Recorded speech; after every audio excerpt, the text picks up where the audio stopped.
Chapter 1 Books and Breakfast. It was no mystery why all the monks in the southern kingdom's capital were hard of hearing. Every morning at dawn, the city of Chariot Hills was subjected to 10 minutes of uninterrupted, ear-piercing cathedral bells. Like the tremors of an earthquake, the clanking tones rattled the town square, then pulsated through the city streets and shook the surrounding villages.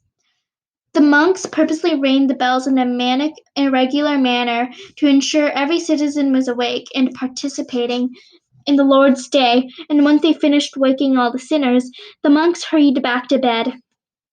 Although not everyone in the area was affected by the cathedral bells, the monks would have been furious to learn a young woman in the countryside managed to sleep through their obnoxious ringing.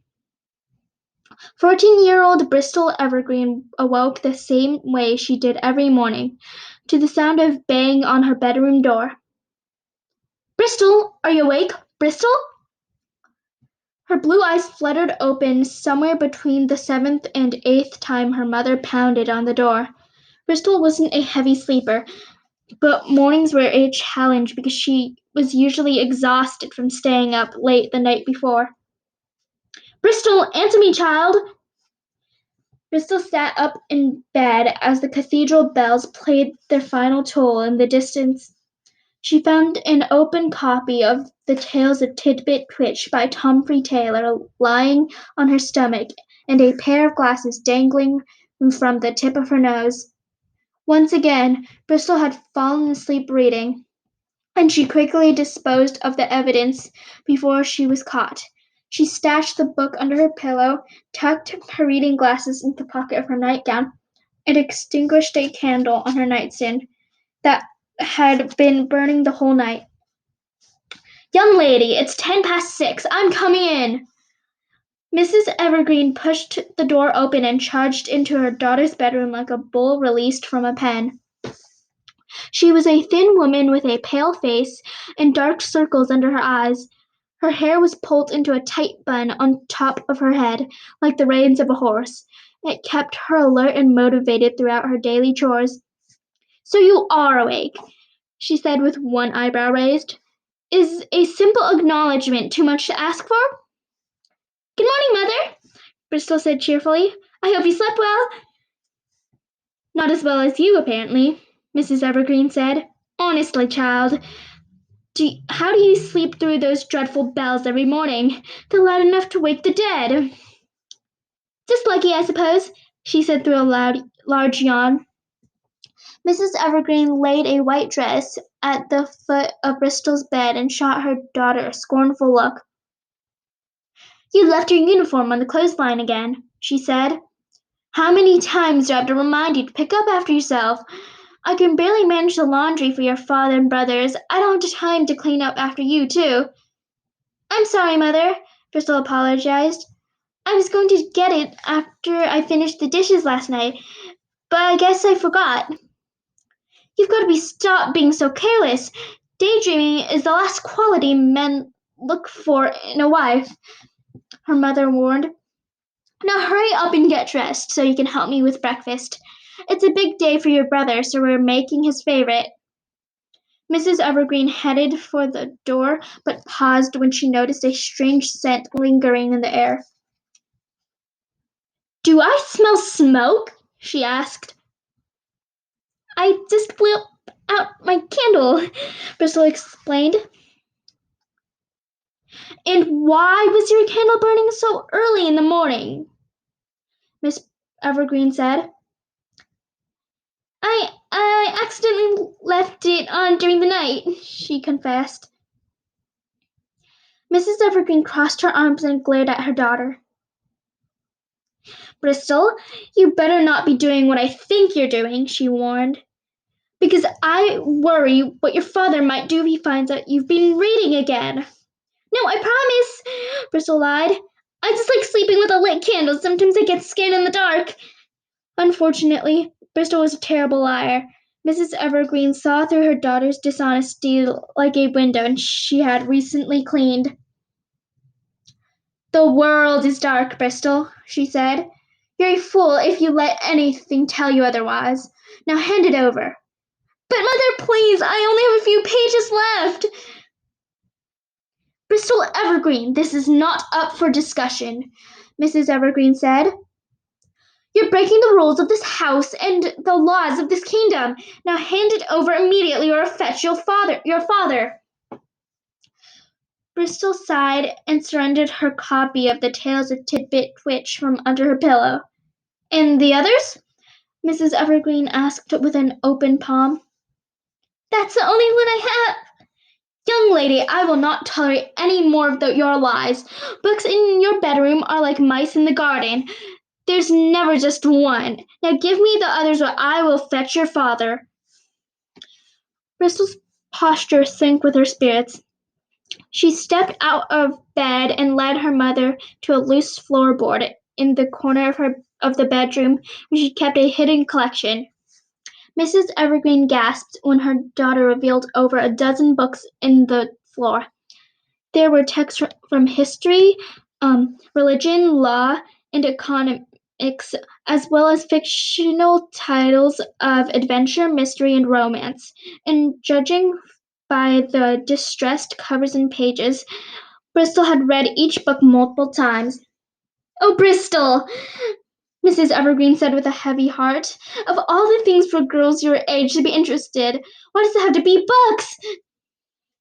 Mrs. Evergreen said the word like she was describing a foul and dangerous substance.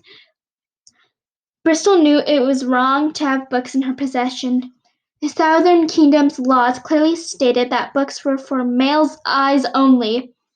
But since nothing made Bristol happier than reading, she repeatedly risked the consequences.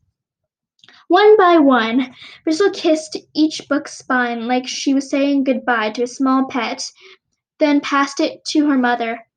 The books piled over Mrs. Evergreen's head, but she was used to having her hands full and had no trouble finding her way out the door. "I don't know who is supplying you with these, but you need to cut ties with them immediately," Mrs. Evergreen said. "Do you know what punishment is for girls who get caught reading in public? 3 months in a workhouse! And that's with your father's connections." "But mother," Priscilla asked, "why aren't women allowed to read in this kingdom? The law says our minds are too delicate to be educated, but it isn't true. So what's the real reason they keep books from us?"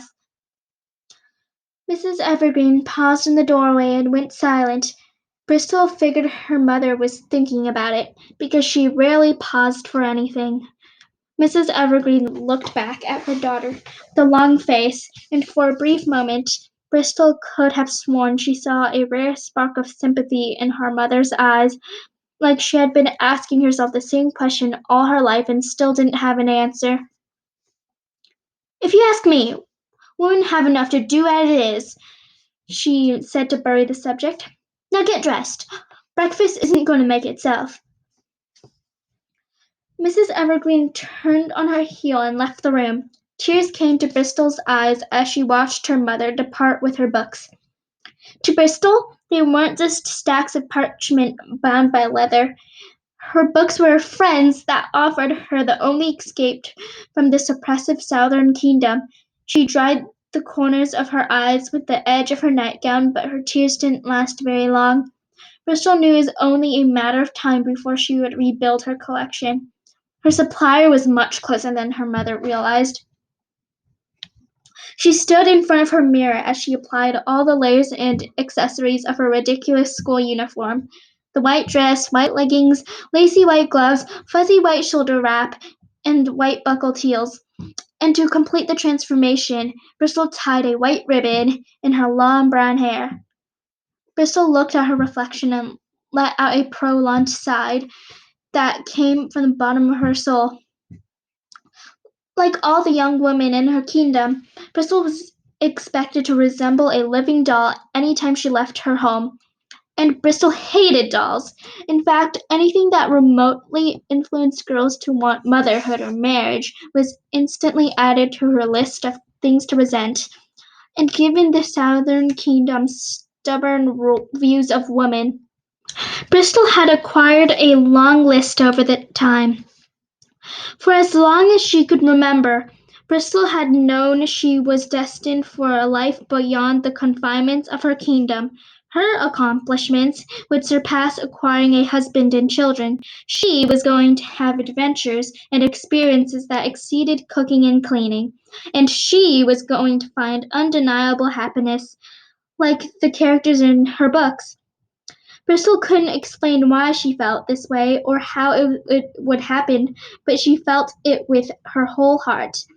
But until the day arrived that proved her right, Bristol had no choice but to play the role society had assigned her. In the meantime, Bristol found subtle and creative ways of coping. To make her school uniform bearable, Bristol put her reading glasses on the end of a gold chain, like a locket, then tucked them into the top of her dress. It was doubtful she would get to read anything worthwhile at school. Young women were only taught to read basic recipes and street signs, but knowing she was prepared to read made Bristol feel like she was armed with a secret weapon, and knowing she was rebelling, however slightly, gave her the energetic boost she needed to get through each day. "Bristol, I'm at breakfast today. Get down here." "I'm coming," she replied. The Evergreen family lived in a spacious country home just a few miles east of the Chariot Hills town square. Bristol's father was a well-known justice in the Southern Kingdom's court system, which granted the Evergreen family more wealth and respect than most families. Unfortunately, because their livelihood came from taxpayers, it was considered distasteful for the Evergreens to enjoy any extravagances, and since the justice valued nothing more than his good reputation, he deprived his family of extravagances whenever and wherever possible. All the Evergreens' belongings, from their clothes to their furniture, were hand-me-downs from friends and neighbors. None of their drapes had the same pattern, their dishes and silverware came from different sets, and every chair had been made by a different carpenter.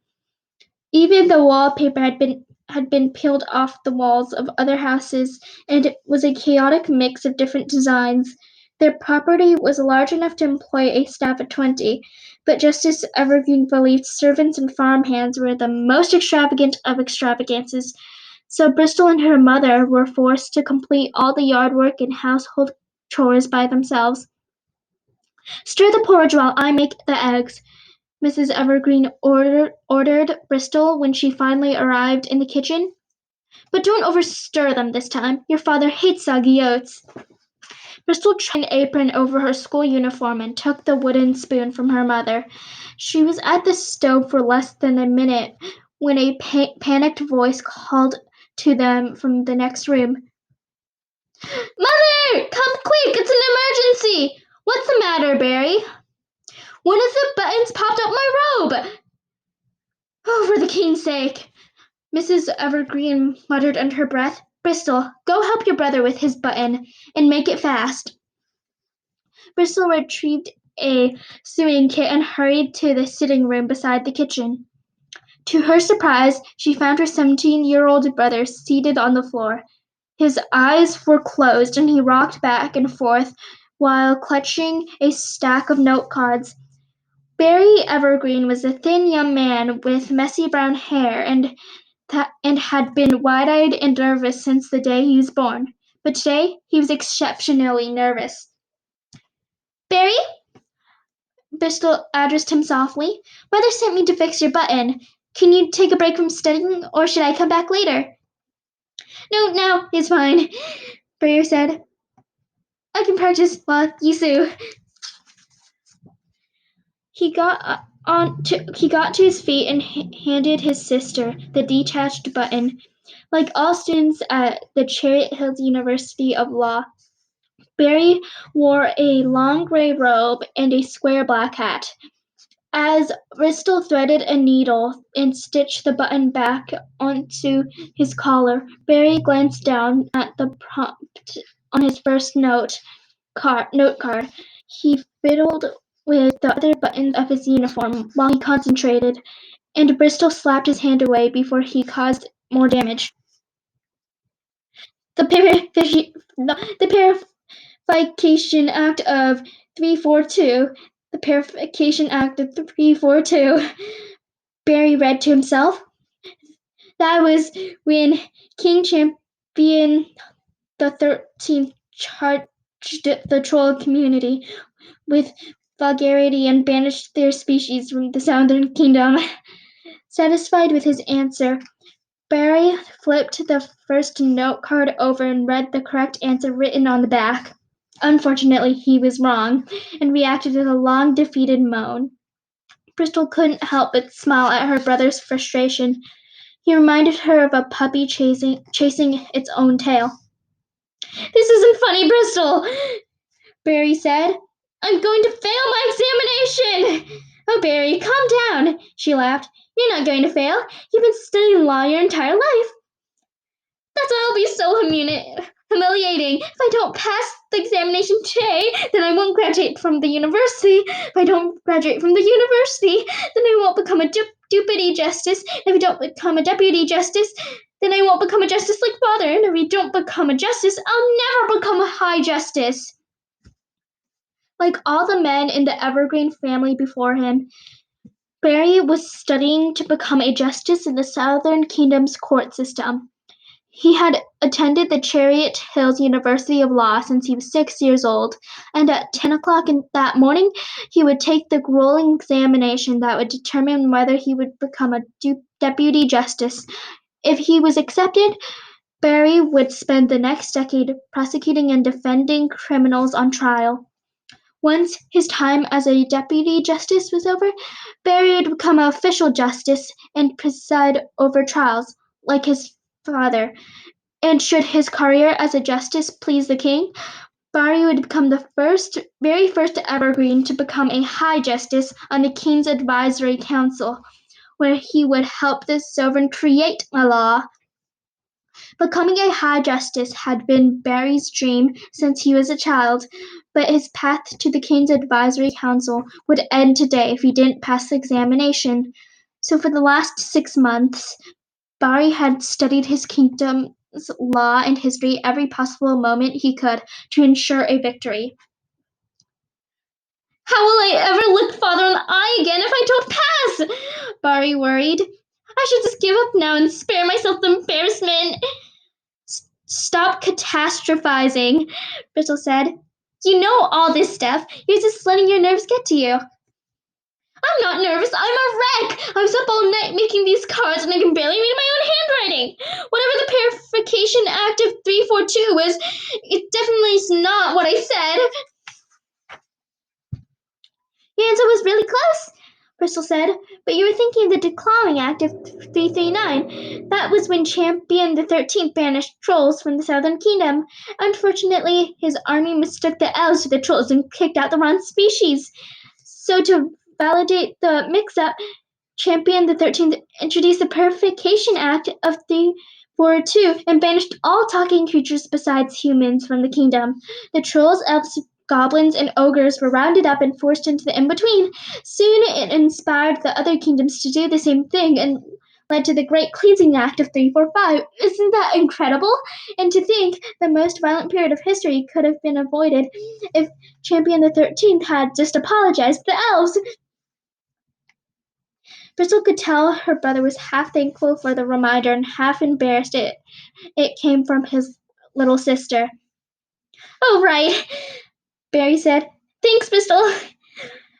My pleasure, she said. "It's a real shame, too. Can you imagine how exciting it'd be to see one of those creatures in person?" Her brother did a double take. "Wait, how do you know about all this?" Bristol glanced over her shoulder to make sure they were still alone. "It was in one of the history books you gave me," she whispered. "It was such a fascinating read. I must have read it 4 or 5 times. Do you want me to stay and help you study?" "I wish I could," Barry said. "Mother will be suspicious if you don't return to the kitchen, and she'll be furious if she catches you helping me." Bristol's eyes twinkled as a mischievous idea popped into her head. In one swift move, she yanked all the buttons off Barry's robe. Before he could react, Mrs. Evergreen charged into the sitting room, as if she sensed her daughter's mischief in the air. "How long does it take to sew one button?" she reprimanded. "I've got porridge in the pot, eggs in the pan, and rolls in the oven." Bristol shrugged innocently and showed her mother the handful of buttons she had plucked. "Sorry, Mother," she said. "It was worse than we thought. He's really nervous."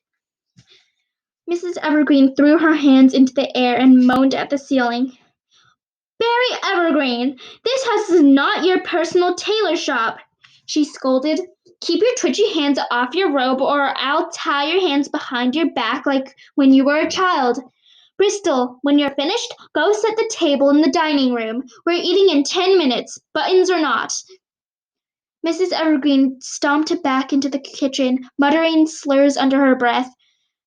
Bristol and Barry covered each other's mouths as they laughed at their mother's dramatics. It was the first time Bristol had seen her brother smile in weeks. "I can't believe you did that," he said. "Your examination's more important than breakfast," Bristol said, and began sewing the rest of the buttons. "And if you don't need your cards, I've practically memorized all the old school books you've given me. Now I'll name a historical act and you tell me the history behind it, all right?" "All right," he agreed. "Good. Let's start with the Border Act of 274. The Border Act of 274. The Border Act of 274. Barry thought out loud. Oh, I think I know. That was the decree that established the protected paths through the in-between so kingdoms could participate in safe trade." Bristol winced at his answer. "Almost, but no," she said gently. "The protected paths were established with the Protected Paths Act of 296.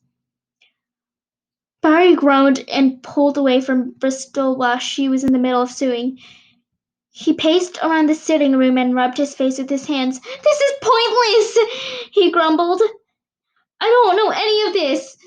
Why does there have to be so much numbers in history?"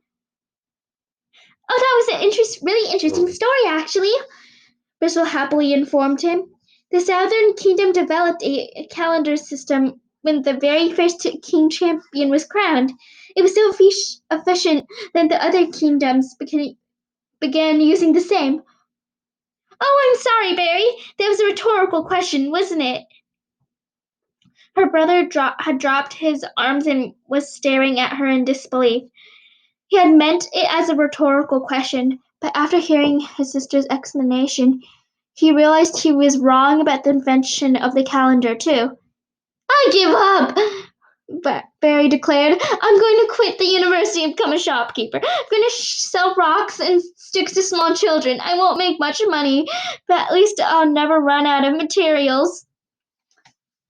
Bristol was losing patience of her brother's attitude. She grabbed his chin and held his head still so she could look him in the eye. "Barry, you need to snap out of it," she said. "All your answers are coming from the right place, but you keep putting the cart before the horse. Remember, the law is history. History is just another story. Each of these events had a prequel and a sequel, a cause and an effect.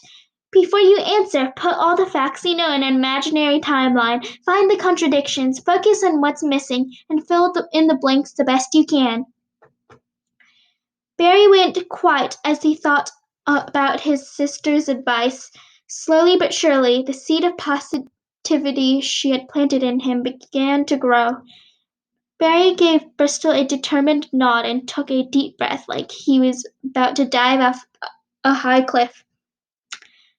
"You're right," he said. "I just need to relax and focus." Bristol released Barry's chin so she could continue repairing his wardrobe, while she also repaired his self-confidence. "Now, the Border Act of 274, she said. "Give it another try."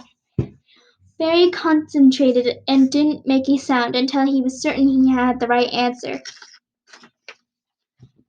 After the Four Corners World War of 250, all four kingdoms agreed to stop fighting over land, and their leaders signed the Border Act of 274. The treaty finalized the borders of each kingdom and established the in-between zone between nations. Very good, Bristol cheered. What about the In-Between Neutralization Act of 283? Barry thought very carefully, and his eyes lit up when the answer came to him.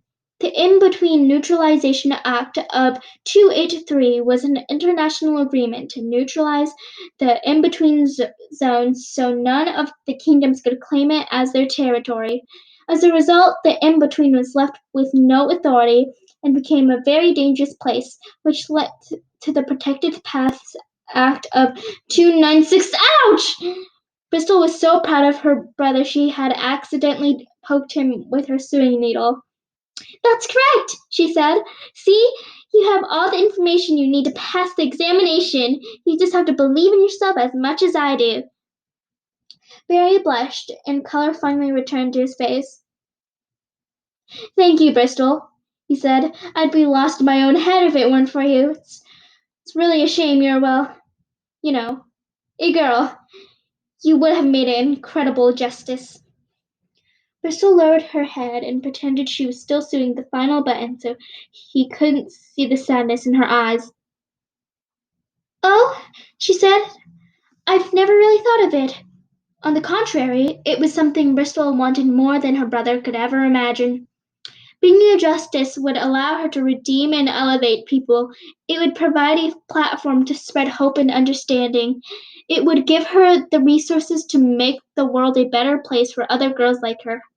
Sadly, it was highly unlikely a woman would have any role but wife and mother in the Southern Kingdom, so Bristol extinguished her ideas before they turned into hopes.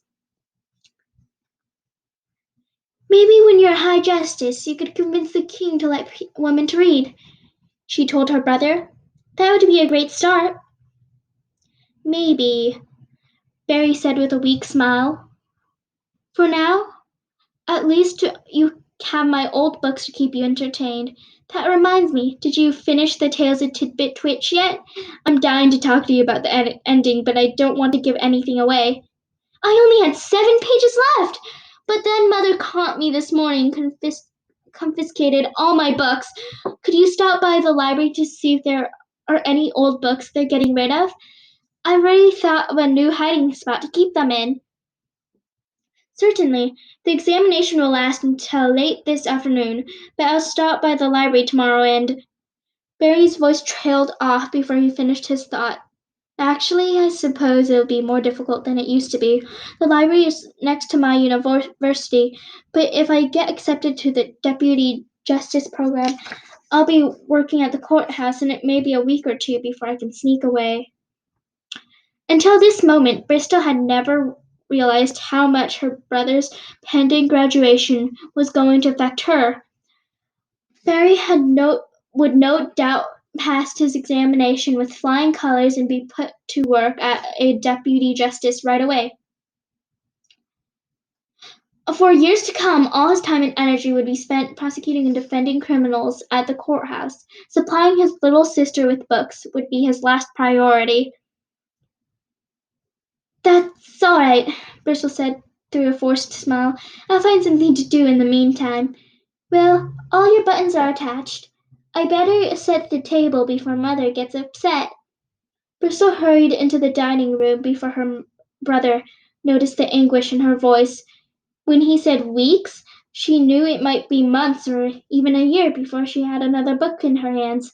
So much time without a distraction from her mundane life would be torturous. If she wanted to keep her sanity, she would have to find something to read outside their home, and given the kingdom's harsh punishments for female readers, Bristol would have to be clever, very clever, if she didn't want to get caught. Breakfast is ready, Mrs. Evergreen announced. Come and eat. Your father's carriage will be here in 15 minutes. Bristol quickly set the dining room table before her family members arrived. Barry brought his note cards to the table and flipped through them while they waited for the meal to begin. Bristol couldn't tell if it was his freshly sewn buttons or his restored confidence, but Barry was sitting much taller than when she had found him on the floor. She took great pride in the physical and mental alteration she had provided. Their older brother, Brooks, was the first to join Bristol and Barry in the dining room. He was tall, muscular, had perfectly straight hair, and always looked like he had somewhere better to be, especially when he was with his family. Brooks had graduated from the university and gone into the deputy justice program 2 years earlier, and like all the other deputies, he wore a gray and a black checkered robe and a slightly taller black hat than Barry's. Instead of greeting his siblings, Brooks grunted and rolled his eyes when he saw Barry flipping through his note cards. "Are you still studying?" he sneered. "Is there something wrong with studying?" Barry shot back. "Only the way you do it," Brooks ridiculed him. "Really, brother, if it takes this long for information to sink in, perhaps you should pursue another profession? I heard the Fortwoods are in the market for a new stable boy." Brooks took a seat across from his brother and put his feet on the table, inches away from Barry's note cards. "How interesting. I heard the Fortworths are also in the market for a new son-in-law since their daughter declined your proposal," Barry replied. "Twice, the rumor goes." Bristol couldn't stop a laugh from surfacing. Brooks mocked his sister's laughter with a crude imitation and then squinted at Barry while he plotted his next insult. "In all honesty, I hope you passed your examination today," he said. "You do?" Bristol asked with suspicious eye. "Well, that's out of character." "Yes, I do," Brooks snapped. "I look forward to going head to head with Barry in the courtroom. I'm bored with humiliating him at home." Brooks and Barry glared at each other with the complicated hatred only brothers could have. Fortunately, their exchange was interrupted before it became more heated. Justice Evergreen entered the dining room with a stack of parchment under his arm and a quill between his fingers. He was an imposing man with thick white beard. After a long career of judging others, several deep lines had formed across his forehead. Like all the justices in the Southern Kingdom, Justice Evergreen wore a black robe that flowed from his shoulders to his toes, and a tall black hat that forced him to duck through doorways. His eyes were the exact shade of blue as his daughter's, and they even shared the same astigmatism, which was greatly beneficial to Bristol, unbeknownst to her father. Whenever the justice discarded an old pair of reading glasses, his daughter got a new pair. Upon his arrival, the Evergreen children rose and respectfully stood by their chairs. It was custom to rise for justice while attending the courthouse, but Justice Evergreen expected it from his family at all times. "Good morning, Father," the Evergreens said together. "You may be seated," Justice Evergreen permitted, without looking at any of his children in the eye. He took his seat at the head of the table and immediately buried his nose in his paperwork, as if nothing else in the world existed. Mrs. Evergreen appeared with a pot of porridge, a large bowl of scrambled eggs, and a hot tray of rolls. Bristol helped her mother serve breakfast, and once the men's plates were full, the women filled their own and sat down. "What's this rubbish?" Brooks asked and poked the food with a fork. "Eggs and oats," Mrs. Evergreen said. "It's Barry's favorite." Brooks moaned as if he found the meal offensive. "I should have known," he scoffed. "Bear has the same taste as a sow." "Sorry it isn't your favorite, Brooks," Barry said. "Perhaps Mother can make cream of kitten and infant tears for you tomorrow." Dear Lord, these boys will be the death of me, Mrs. Evergreen said, and looked to the ceiling in distress. Would it kill either of you to take a day off from this nonsense, especially on a morning as important as this? Once Barry passes his examination, the two of you are going to be working together for a very long time.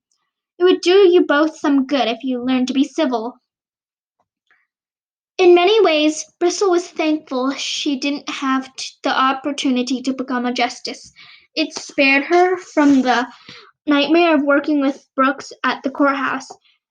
He was very popular among the other deputy justices, and Bristol worried how Brooks might use his connections to sabotage Barry.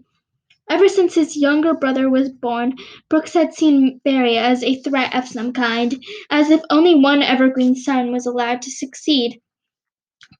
I apologize, Mother, Brooks said with a phony smile. And you're right, I should be helping Barry get ready for his examination. Let me share some of the questions that nearly stumped me during my examination. Questions I guarantee he won't see coming. For example, what is the difference between the punishment of trespassing on private property and the punishment for trespassing on royal property? Barry beamed with confidence. Clearly, he was much more prepared for his examination than Brooks had been for his own. The punishment for trespassing on private property is 3 years in prison, and the punishment for trespassing on royal property is 50, Barry said. And the serving justice decides whether hard labor should be added. I'm afraid that's wrong, Brooks said. It's 5 years for private property and 60 years for royal property. For a moment, Bristol thought she had misheard Brooks. She knew for a fact that Barry's answer was correct. She could even visualize the exact page of the law book where she had read it. Barry looked just as confused as his sister. He turned to Justice Evergreen, hoping his father would correct his brother's claim, but the justice never glanced up from his paperwork. I'll give you another one, Brooks said.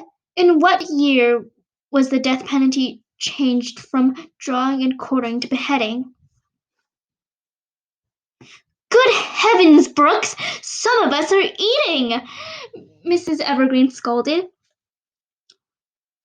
That was, Barry mumbled as he tried to recall. That was the year 567. Wrong again, Brooks sang. The first public beheading wasn't until 568. Oh dear, you're not very good at this game. Barry started second-guessing himself, and his confidence faded with his posture. Bristol cleared her throat to get Barry's attention, hoping to expose Brooks' charade with a telling look, but Barry didn't hear her. Let's try something simple, Brooks said. Can you name the 4 pieces of evidence a prosecutor needs to charge a suspect with murder? That's easy, Barry replied. A body, a motive, a witness, and Brooks was enjoying watching his brother struggle. You're already way off, so let's try another one, he said. How many justices does it take to appeal the ruling of another justice? What are you talking about? Barry asked. Justices can't appeal.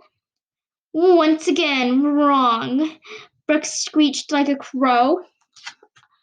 I can't believe how unprepared you are, especially given the amount of time you've been studying. If I were you, I would pray the examiner is out sick. All the color drained from Barry's face. His eyes grew large, and he gripped his note cards so firmly they started to bend. He looked as hopeless and scared as he had when Bristol found him in the sitting room. Every brick of self-esteem she had laid was now being demolished for Brooks' amusement. She couldn't take another moment of his cruel game. Don't listen to him, Barry, she shouted, and the room went silent. Brooks is asking you trick questions on purpose. First, the punishment for trespassing on private property is 3 years in prison, and the punishment for trespassing on royal property is 50. It's only 5 and 60 years if the property is damaged. Second, The first public beheading was in 568, but the law changed in 567, like you said. Third, there aren't four elements needed to charge a suspect with murder. There are only three, and you named them all. And fourth, justices can't appeal the ruling of another justice. Only a high justice can overturn a Bristol and Evergreen. For the first time all morning, Justice Evergreen found a reason to look up from his paperwork. His face turned bright red, veins bulged out of his neck, and he roared so loudly all the dishes on the table rattled. How dare you reprimand your brother? Who do you think you are? It took Bristol a few seconds to find her voice. But, Father, Brooks isn't telling the truth, she stuttered. I didn't want Barry to file his.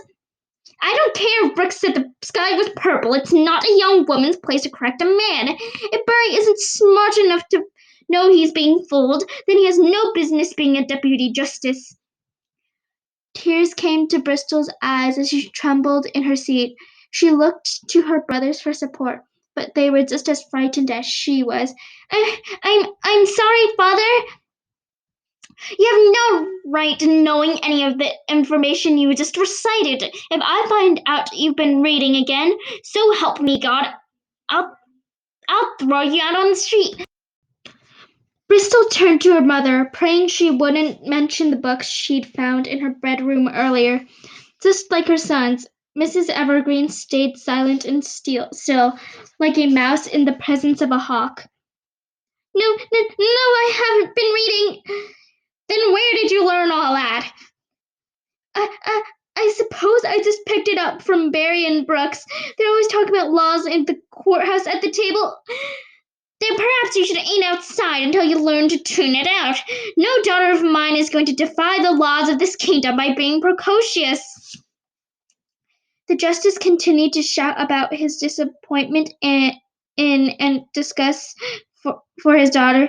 Bristol wasn't a stranger to her father's temper. In fact, she rarely communicated with him unless he was screaming at her.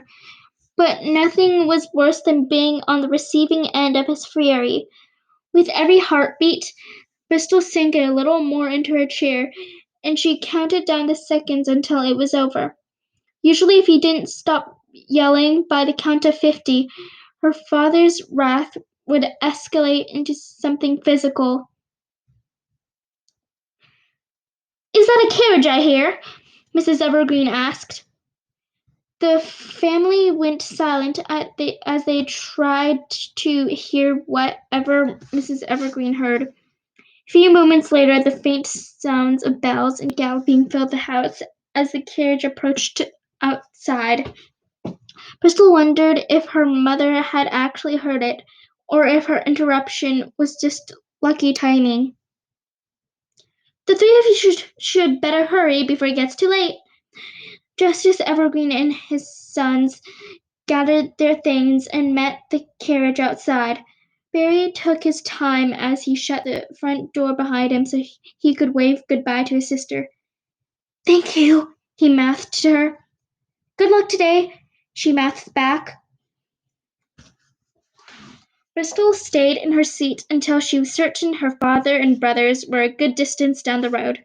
By the time she regained her senses, Mrs. Evergreen had already cleared the dining room table. Bristol went into the kitchen to see if her mother needed help with the dishes, but her mother wasn't cleaning. Instead, Bristol found Mrs. Evergreen leaning on the sink, staring down at the dirty dishes with a heavy gaze, as if she were in a trance. Thank you for not mentioning the books to Father, Bristol said. You shouldn't have corrected your brother like that, Mrs. Evergreen said quietly. I know, Bristol said. I mean it, Bristol, her mother said, and turned to her daughter with wide, fearful eyes. Brooks is very well liked in town. You don't want to make him your enemy. If he starts saying bad things about you to his friends. Mother, I don't care what Brooks says about me. Well, you should, Mrs. Evergreen said sternly.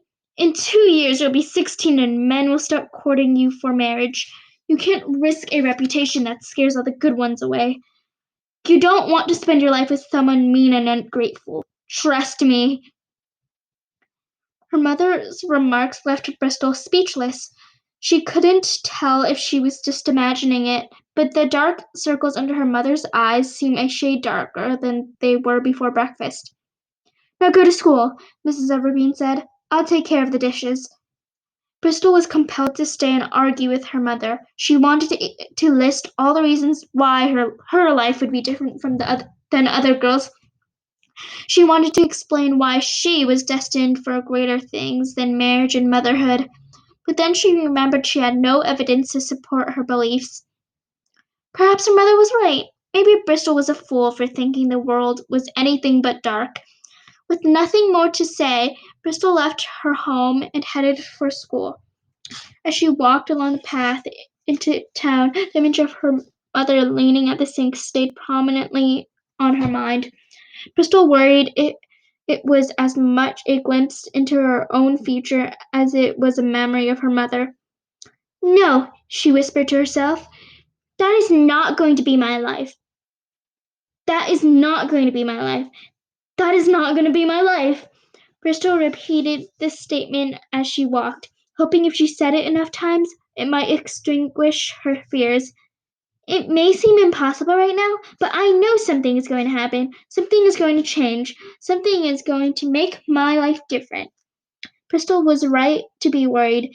Escaping the confinements of the Southern Kingdom was impossible for a girl her age. But in a few short weeks, Bristol's definition of impossible would change forever.